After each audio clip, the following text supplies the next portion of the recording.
नमस्कार दोस्तों, मैं डॉक्टर के पॉल हूँ। मेरे चैनल में आपका स्वागत है।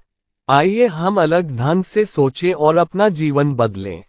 तो दोस्तों, आज मैंने किताब पढ़ी पोषण चिकित्सा के बारे में। जो बात आपके डॉक्टर को नहीं पता वह आपको मार सकती है। आज का वीडियो शुरू करने से पहले मैं आपको बता दूं कि इस पुस्तक के अन्य अध्यायों का लिंक विवरण में दिया गया है, आप इसे देख सकते हैं। तो चलिए शुरू करते हैं। 6. होमोसिस्टीन ब्लॉक पर नया बच्चा। क्या आपने कभी होमोसिस्टीन के बारे में सुना है? या इससे भी बेहतर, क्या आपके डॉक्टर ने कभी आपके व्यक्तिगत होमोसिस्टीन स्तर की जांच के लिए रक्त परीक्षण की सिफारिश की है? शायद नहीं। इस अध्याय को पढ़ने के बाद मैं गारंटी देता हूं कि आप आश्चर्यचकित होंगे कि ऐसा क्यों है। बहुत कम लोगों ने इस पदार्थ के बारे में सुना है और बहुत कम लोगों को यह एहसास है कि यह हृदय रोग के मामले में कोलेस्ट्रॉल जितना ही बड़ा खतरा पैदा करता है। यह अनुमान लगाया गया है कि रक्त में होमोसिस्टीन का बढ़ा हुआ स्तर आज दुनिया में होने वाले सभी दिल के दौरे और स्ट्रोक के लगभग 15% के लिए जिम्मेदार है, जिसका मतलब है कि अमेरिका में हर साल 225,000 दिल के दौरे और 24,000 स्ट्रोक होते हैं। इसके अलावा 9 मिलियन लोग ऐसे हैं जो होमोसिस्टीन के बढ़े हुए स्तर के सीधे परिणाम के रूप में हृदय संबंधी बीमारी से पीड़ित हैं। कहने की जरूरत नहीं है, मेरा मानना है कि इस प्रमुख हत्यारे के बारे में अधिक जानने में बहुत मूल्य है, खासकर जब आपको पता चलता है कि आप इसे केवल बी विटामिन की खुराक लेने से ठीक कर सकते हैं। होमोसिस्टीन क्या है? होमोसिस्टीन शोध का इतिहास बहुत ही रोचक है, जिसकी शुरुआत डॉक्टर किल्मर मैककली के करियर से होती है।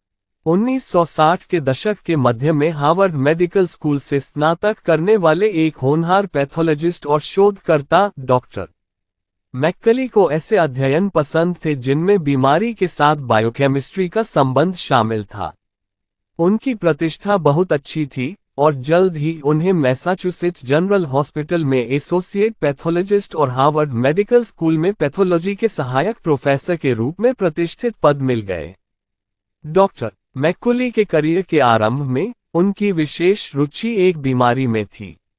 होमोसिस्टीनुरिया कहा जाता है। यह उन बच्चों में पाया जाता है जिनमें एक आनुवंशिक दोष होता है जो उन्हें मेथियोनिन नामक एक आवश्यक अमीनो एसिड को तोड़ने से रोकता है। इन बच्चों में होमोसिस्टीन नामक एक उप उत्पाद का जबरदस्त निर्माण हुआ। मैककली ने इस दोष से पीड़ित युवा लड़कों से जुड़े 2 अलग अलग मामलों की समीक्षा की, जिनकी मृत्यु दिल के दौरे से हुई। ये काफी आश्चर्यजनक था क्योंकि ये दोनों लड़के 8 साल के भी नहीं थे। जब उन्होंने लड़कों की पैथोलॉजी स्लाइड की जांच की तो उन्होंने पाया कि धमनियों को होने वाला नुकसान एक बुजुर्ग व्यक्ति के नुकसान से काफी मिलता जुलता था, जिसकी धमनियां बहुत सख्त हो गई थीं। इससे डॉक्टर मैककली को आश्चर्य हुआ कि क्या जीवन भर मौजूद होमोसिस्टीन का हल्का से मध्यम स्तर औसत रोगी में दिल के दौरे और स्ट्रोक का कारण हो सकता है। जैसा कि 2 लड़कों के मामले में देखा गया, होमोसिस्टीन एक मध्यवर्ती उप उत्पाद है जिसे हम तब बनाते हैं जब हमारा शरीर मेथियोनिन नामक एक आवश्यक अमीनो एसिड को चयापचय विघटित करता है। मेथियोनिन हमारे मांस, अंडे, दूध, पनीर, सफेद आटे, डिब्बाबंद खाद्य पदार्थों और अत्यधिक प्रसंस्कृत खाद्य पदार्थों में बड़ी मात्रा में पाया जाता है। हमारे शरीर को जीवित रहने के लिए मेथियोनिन की आवश्यकता होती है। हालांकि, जैसा कि आप उन खाद्य पदार्थों की सूची से देख सकते हैं जिनमें इस पोषक तत्व की बड़ी मात्रा होती है, हमारे पास अमेरिका में इसकी प्रचुर मात्रा है। हमारा शरीर आमतौर पर होमोसिस्टीन को या तो सिस्टीन में या फिर से मेथियोनिन में बदल देता है। सिस्टीन और मेथियोनिन सौम्य उत्पाद हैं और किसी भी तरह से हानिकारक नहीं हैं।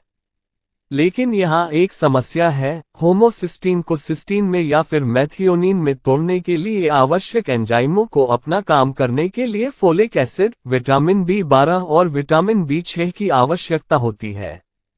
अगर हमारे शरीर में इन पोषक तत्वों की कमी है तो रक्त में होमोसिस्टीन का स्तर बढ़ने लगता है। तो फिर हमने इसके बारे में पहले क्यों नहीं सुना? हमें डॉक्टर किल्मर मैक्कुली की ओर लौटना होगा। सही चीजें गलत युग। मैक्कली ने 60 के दशक के अंत और 70 के दशक की शुरुआत में कई चिकित्सा पत्रिकाओं में अपने होमोसिस्टीन सिद्धांत की रिपोर्ट की और शुरू में इसका बहुत उत्साह से स्वागत किया गया। उनके विभाग के प्रमुख डॉक्टर बेंजामिन कैसल ने डॉक्टर मैक्कली का पूरा समर्थन किया और उनके काम को विशेषज्ञों के एक प्रतिष्ठित पैनल के सामने प्रदर्शित किया। लेकिन 70 के दशक के मध्य तक होमोसिस्टीन सिद्धांत ने अपनी अधिकांश गति खो दी थी। डॉक्टर कैसल सेवानिवृत्त हो गए और विभाग के नए प्रमुख ने डॉक्टर मैक्कली से कहा कि वे अपने शोध के लिए खुद ही धन जुटाएं या फिर चले जाएं। उनकी प्रयोगशाला को तहखाने में ले जाया गया।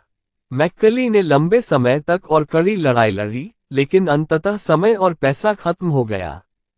1979 में नए विभाग प्रमुख ने डॉक्टर मैक्कली को बताया कि हार्वर्ड उन्हें नौकरी से निकाल रहा है, क्योंकि होमोसिस्टीन और हृदय रोग के बारे में उनका सिद्धांत अभी तक सिद्ध नहीं हुआ है। चूंकि हार्वर्ड मेडिकल स्कूल और मैसाचुसेट्स जनरल अस्पताल में मैक्कुली के पद एक साथ थे, इसलिए जनवरी 1979 में उन्होंने दोनों नौकरियां खो दी। हार्वर्ड के एक पूर्व सहपाठी जो उस समय एमआईटी में धमनी काठिन्य केंद्र के निदेशक थे, ने मैक्कुली के विचारों को भ्रामक भावना और सार्वजनिक रूप से फैलाया जा रहा धोखा करार दिया। जल्द ही मैसाचुसेट्स जनरल में सार्वजनिक मामलों के निदेशक ने भी डॉक्टर मैक्कुली से कहा कि वे अपने होमोसिस्टीन सिद्धांतों को अस्पताल या हार्वर्ड से न जोड़ें। मैक्कुली को हमेशा के लिए बंद कर दिया गया। डॉक्टर किल्मर मैक्कली निश्चित रूप से अपने समय से आगे थे, लेकिन एक ऐसे व्यक्ति के प्रति शत्रुता क्यों जो आज की दुनिया में नंबर 1 हत्यारे के अंतर्निहित कारण को खोजने की कोशिश कर रहा था। इस तरह के निराशावाद और मौखिक हमलों का मकसद क्या था? क्या उस समय कोलेस्ट्रॉल पर भारी वित्तपोषित शोध इसका कारण हो सकता है? उस समय कोलेस्ट्रॉल हार्ट अटैक सिद्धांत जबरदस्त गति पकड़ रहा था और किल्मर मैक्कली की परिकल्पना ने इसके भविष्य को स्पष्ट रूप से चुनौती दी थी। डॉक्टर थॉमस जेम्स, हृदय रोग विशेषज्ञ, university of Texas medical branch के अध्यक्ष और 1979 और 1980 में अमेरिकन हार्ट एसोसिएशन के अध्यक्ष ने कहा, आप कोलेस्ट्रॉल के अलावा अन्य दिशाओं में जाने वाले विचारों को वित्तपोषित नहीं कर सकते। आपको वैकल्पिक प्रश्नों का पीछा करने से जानबूझकर हतोत्साहित किया गया। मैंने अपने जीवन में कभी भी ऐसे विषय से नहीं निपटा जिसने इतनी तत्काल शत्रुतापूर्ण प्रतिक्रिया उत्पन्न की हो। सभी विरोधी सिद्धांतों को खामोश कर देने के बाद कोलेस्ट्रॉल सिद्धांत ने बड़ी सफलता हासिल की। दवा कंपनियों ने अरबों डॉलर कमाना शुरू कर दिया और हर कोई यह मानने लगा कि दिल के दौरे और स्ट्रोक केवल रक्त प्रवाह में बहुत अधिक कोलेस्ट्रॉल का परिणाम थे। क्या आप यह नहीं कहेंगे कि उन्होंने इसे चिकित्सा समुदाय और आम जनता को बेचने में बहुत बढ़िया काम किया? होमोसिस्टीन में नई रुचि। 1990 में डॉक्टर मीर स्टैम्पफर ने डॉक्टर मैक्कली के होमोसिस्टीन सिद्धांत में रुचि को पुनर्जीवित किया। Harvard school of public health में महामारी विज्ञान और पोषण के प्रोफेसर स्टैम्पफर ने 15,000 चिकित्सकों के रक्त में होमोसिस्टीन के स्तर को देखा, जो एक स्वास्थ्य अध्ययन में शामिल थे। डॉक्टर स्टैम्पफर ने बताया कि हल्के से बढ़े हुए स्तर भी सीधे तौर पर हृदय रोग के विकास के जोखिम से संबंधित थे। जिन पुरुषों में इसका स्तर सबसे अधिक था, होमोसिस्टीन के निम्नतम स्तर वाले लोगों की तुलना में दिल का दौरा पड़ने का जोखिम 3 गुना अधिक था। हृदय रोग के लिए स्वतंत्र स्रोत के रूप में होमोसिस्टीन का यह पहला बड़ा परीक्षण था।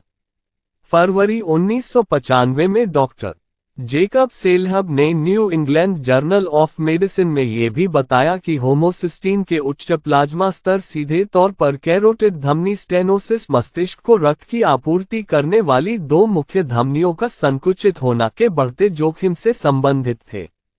इसके अलावा सेलहब ने उल्लेख किया कि उच्च होमोसिस्टीन स्तर वाले अधिकांश रोगियों के शरीर में फोलिक एसिड और विटामिन B12 और B6 का स्तर भी कम था। एक और बड़े केस कंट्रोल अध्ययन, the European concerted action project, ने संकेत दिया कि होमोसिस्टीन का स्तर जितना अधिक होगा, दिल का दौरा पड़ने का जोखिम उतना ही अधिक होगा। होमोसिस्टीन के लिए जो स्तर कभी सामान्य माने जाते थे वे अचानक बहुत खतरनाक स्तर माने जाने लगे। शोधकर्ताओं के लिए इससे भी अधिक चिंता की बात यह थी कि जब उन्होंने ऐसे रोगियों में होमोसिस्टीन का उच्च स्तर पाया जिनमें एक या अधिक अन्य प्रमुख जोखिम कारक उच्च रक्तचाप, उच्च कोलेस्ट्रॉल या धूम्रपान भी थे, तो संवहनी रोग का जोखिम नाटकीय रूप से बढ़ गया। इन नैदानिक परीक्षणों के परिणामों ने सबूत प्रदान किए कि हमारे होमोसिस्टीन का स्तर जितना कम होगा उतना ही बेहतर होगा। अचानक शोधकर्ताओं ने इस तथ्य को स्वीकार कर लिया कि होमोसिस्टीन वास्तव में हृदय रोग के लिए एक स्वतंत्र जोखिम कारक है। यहां तक कि कोलेस्ट्रॉल शिविर के पुराने समर्थक जैसे कि national heart, lung and blood institute के निदेशक क्लाउड ल एनफेंट ने कहा, भले ही उच्च होमोसिस्टीन का जोखिम पूरी तरह से सिद्ध न हुआ हो, ये शोध का एक अत्यंत महत्वपूर्ण क्षेत्र है। आज चिकित्सा साक्ष्य विवाद से परे हैं। होमोसिस्टीन कोरोनरी धमनी रोग, स्ट्रोक और परिधीय संवहनी रोग का कारण बन सकता है। मुझे पैसा दिखाओ, चिकित्सा की आर्थिक शक्तियां। अब आप समझ सकते हैं कि दिल के दौरे से पीड़ित आधे से ज्यादा लोगों का कोलेस्ट्रॉल का स्तर सामान्य क्यों होता है। डॉक्टर मैक्कली द्वारा होमोसिस्टीन पर अपनी परिकल्पना प्रस्तुत करने के बाद चिकित्सा समुदाय को इस पर ध्यान देने में 25 साल क्यों लग गए। हार्वर्ड मेडिकल स्कूल के प्रोफेसर और ब्रिघम एंड विमेन्स हॉस्पिटल में प्रिवेंटिव मेडिसिन के प्रमुख डॉक्टर चार्ल्स हेनिकेन्स एक समानांतर उदाहरण देते हैं। हम कई सालों से एस्पिरिन के इन बड़े लाभों के बारे में जानते हैं जो मरीजों को तीव्र दिल के दौरे से पीड़ित और दिल के दौरे से बचे लोगों के इलाज में हैं, और फिर भी हम इसका कम उपयोग करते हैं। मैंने मजाक में कहा कि एस्पिरिन आधी प्रभावी होती, 10 गुना महंगी होती और डॉक्टर के पर्चे पर लिखी होती तो शायद लोग इसे अधिक गंभीरता से लेते। कम से कम दवा कंपनियां इसे अधिक गंभीरता से लेंगी और वे निश्चित रूप से उन स्वास्थ्य लाभों को डॉक्टर के साथ साझा करेगी। यहां स्थिति एस्पिरिन की तरह ही है। एक दिन में कुछ पैसे की लागत पर विटामिन बी सप्लीमेंट्स प्रभावी रूप से बढ़े हुए होमोसिस्टीन के स्तर को कम कर सकते हैं। डॉक्टर स्टैम्पफर कहते हैं, इससे कोई इनकार नहीं कर सकता कि होमोसिस्टीन में अनुसंधान का समर्थन करने के लिए कोई व्यावसायिक हित नहीं है, क्योंकि कोई भी इससे पैसा नहीं कमाएगा। चिकित्सा समुदाय और दवा उद्योग ने सिंथेटिक दवाओं से कोलेस्ट्रॉल कम करके कितना पैसा कमाया है, इस पर एक नजर डालें। हर साल अरबों खरबों डॉलर आते हैं। क्या आपने कभी सोचा है कि आपको उच्च कोलेस्ट्रॉल के जोखिम के बारे में किसने शिक्षित किया? यूएसए टुडे में वह पूर्ण पृष्ठ विज्ञापन कौन दे रहा है जो आपको कोलेस्ट्रॉल कम करने का महत्व बताता है? दवा कंपनियां। किसी ने आपको होमोसिस्टीन कम करने के महत्व के बारे में बताने के लिए टीवी या अखबार में विज्ञापन क्यों नहीं दिया? विटामिन B12, विटामिन B6 और फोलिक एसिड की बिक्री से उतना पैसा नहीं कमाया जा सकता।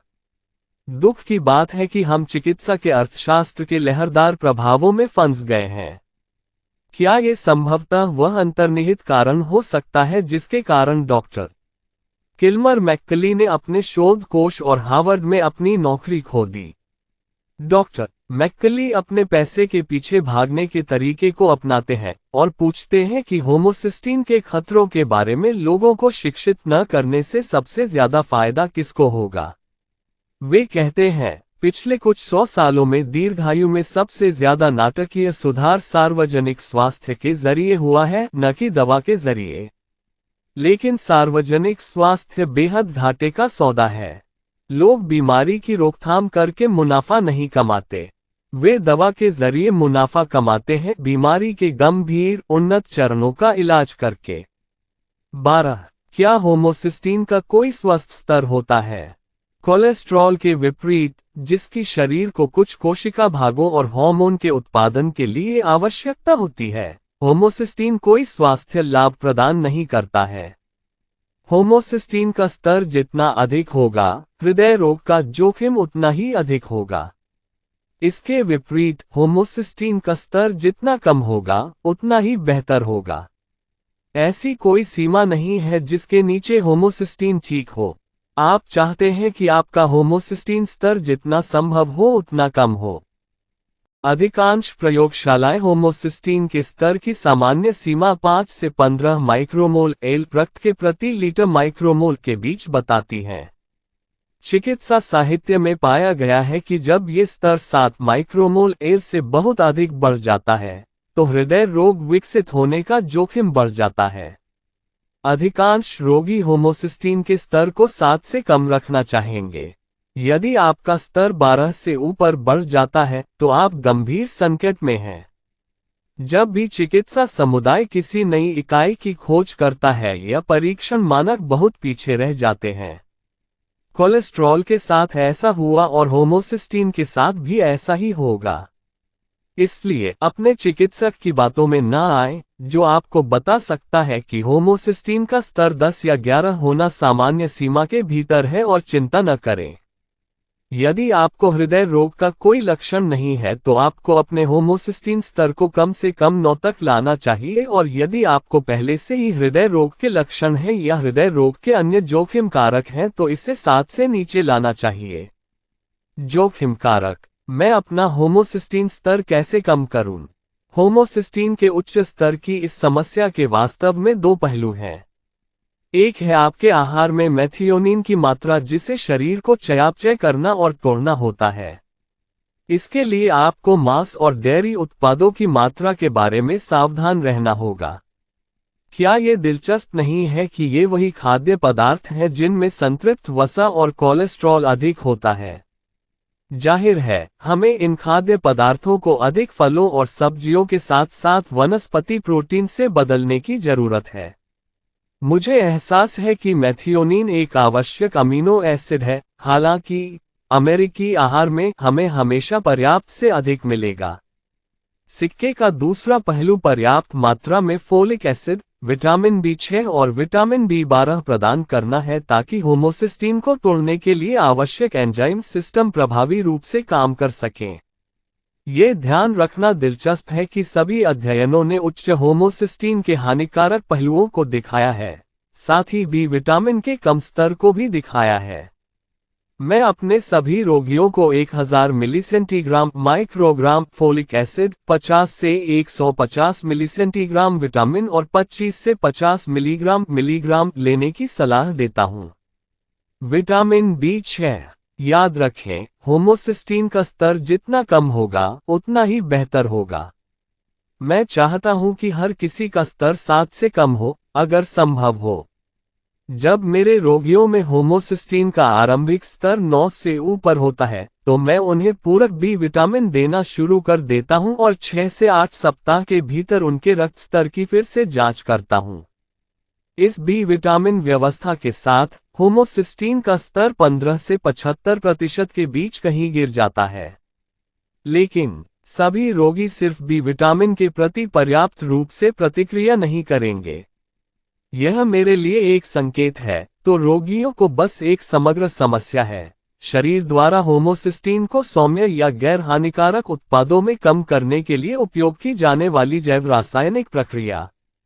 मिथाइलेशन की कमी। मिथाइलेशन की कमी न केवल होमोसिस्टीन के बढ़े हुए स्तरों के लिए जिम्मेदार है, बल्कि यह हमारी कुछ प्रमुख पुरानी अपक्षयी बीमारियों, विशेष रूप से कुछ कैंसर और अल्जाइमर डिमेंशिया में प्रमुख अंतर्निहित समस्याओं में से एक है।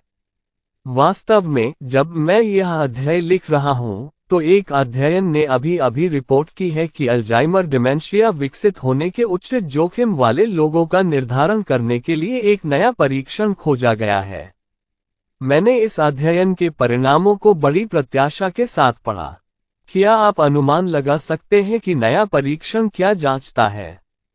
हाँ, होमोसिस्टीन रक्त स्तर। हम पिछले कई वर्षों से अपने कार्यालय में ये परीक्षण कर रहे हैं, क्योंकि यह इस तथ्य की ओर इशारा करता है कि ऊंचा होमोसिस्टीन स्तर न केवल विटामिन बी की कमी का संकेतक है, बल्कि हमारे शरीर में मिथाइल दाताओं के कम स्तर के संकेतक के रूप में भी काम करता है। मिथाइल दाता न केवल शरीर में होमोसिस्टीन के स्तर को कम करने के लिए आवश्यक हैं, बल्कि वे मस्तिष्क के लिए आवश्यक महत्वपूर्ण पोषक तत्व भी उत्पन्न करते हैं। सबसे कम खर्चीला मिथाइल डोनर, जिसका होमोसिस्टीन के स्तर पर बहुत अच्छा प्रभाव पड़ता है, उसे बीटाइन या ट्राइमेथिलग्लिसिन TMG कहा जाता है। यदि होमोसिस्टीन का स्तर वांछित स्तर तक नहीं आया है तो मैं दैनिक पूरक बी विटामिन में 1-5 ग्राम TMG जोड़ता हूं। Doctor Kilmer McCully. निष्कर्ष: 10 अगस्त 1997 को न्यूयॉर्क टाइम्स मैगजीन में एक कहानी प्रकाशित हुई जिसका शीर्षक था किल्मर मैककुली का पतन और उत्थान।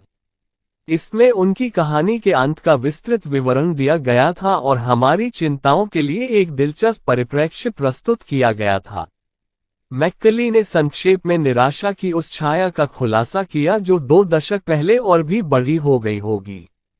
पिछले अक्टूबर में, वे कहते हैं, मैसाचुसेट्स जनरल में पैथोलॉजी विभाग का पुनर्मिलन हुआ और मुझे आमंत्रित किया गया, और मैंने विभाग छोड़ने में शामिल लोगों में से एक से मुलाकात की। ठीक है, उसने मुझसे कहा, ऐसा लगता है कि तुम सही थे। 20 साल बाद मेरा करियर लगभग खत्म हो गया है। वास्तव में 20 खोए हुए सालों के बारे में कुछ खास नहीं किया जा सकता है ना?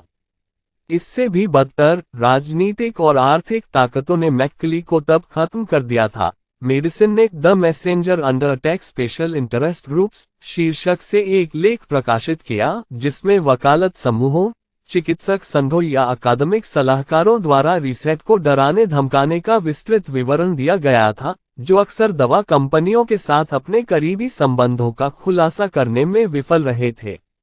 अधिक से अधिक दबाव समूहों के साथ इस बात पर जोर देते हुए कि किस शोध को वित्तपोषित और बढ़ावा दिया जाए, लेख में कहा गया है, ऐसे हमले अधिक लगातार और कटु हो सकते हैं।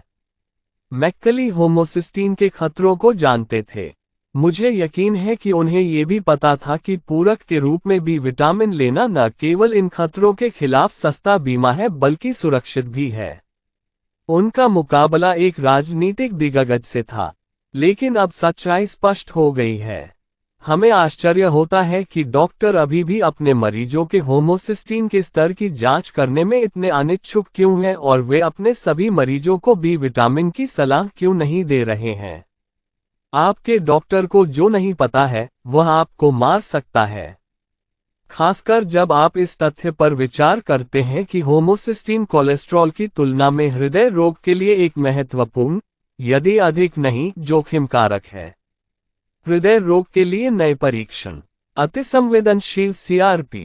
जैसे जैसे चिकित्सा समुदाय को यह एहसास होने लगा है कि कोरोनरी धमनी रोग निश्चित रूप से एक सूजन है और कोलेस्ट्रॉल रोग नहीं है, चिकित्सा साहित्य में अधिक नैदानिक अध्ययन दिखाई दे रहे हैं जो चिकित्सकों को रोगियों का मूल्यांकन करने के प्रभावी तरीकों की सलाह देते हैं।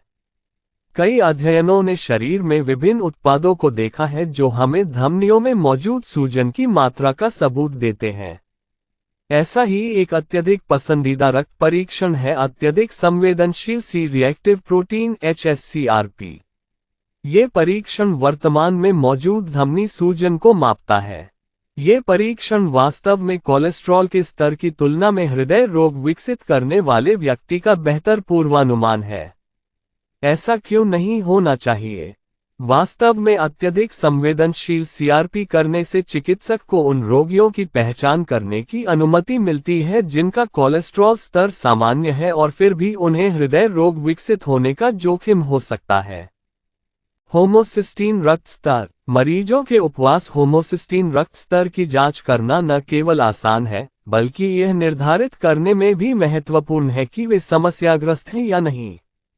उम्मीद है कि जैसे जैसे प्रयोगशालाओं के बीच परीक्षण अधिक मानकीकृत होता जाएगा, यह अधिक किफायती होता जाएगा। वर्तमान में सीरम होमोसिस्टीन स्तर परीक्षण की लागत $45 से $150 के बीच है। हृदय कैल्सिफिकेशन स्कोर। अधिकांश चिकित्सा केंद्रों ने अब अपने CT स्कैनर में संशोधन किए हैं ताकि वे कोरोनरी धमनियों में मौजूद कैल्सिफिकेशन या प्लाक बिल्डअप की मात्रा निर्धारित कर सकें। यह एक सरल, गैर आक्रामक प्रक्रिया है, लेकिन इसकी लागत आमतौर पर $250 और $600 के बीच होती है। मैं हृदय रोग के महत्वपूर्ण जोखिम कारकों या मजबूत पारिवारिक इतिहास वाले सभी रोगियों के लिए इस परीक्षण की सलाह देता हूं। यदि परीक्षण में कैल्सिफिकेशन दिखाई देता है, तो इससे डॉक्टर को ये पता चलता है कि समस्या कितनी गंभीर है और रोगी का इलाज कितनी आक्रामकता से करना है। याद रखें, 30% से अधिक मामलों में हृदय रोग का पहला संकेत अचानक मृत्यु है। मैंने पाया है कि यह उपकरण मेरे रोगियों के लिए बहुत मददगार और प्रेरक है। मैं आपको चुनौती देता हूं कि आप अपने निजी चिकित्सक से इनमें से एक या सभी परीक्षण करवाने के लिए कहें। आप पहले अपनी बीमा कंपनी से यह सुनिश्चित करने के लिए जांच कर सकते हैं कि ये परीक्षण कवर किए गए हैं। पारंपरिक रसायन विज्ञान प्रोफाइल और कोलेस्ट्रॉल पैनल के साथ ये निर्धारित करने में मदद करते हैं कि किन रोगियों में हृदय रोग विकसित होने का जोखिम अधिक है। जाहिर है, हर डॉक्टर का ध्यान अपने रोगियों में इस प्रक्रिया को रोकने या धीमा करने पर होना चाहिए ताकि उन्हें कभी भी सर्जन के हाथों में न जाना पड़े। क्या यह आपको भी पसंद नहीं आया?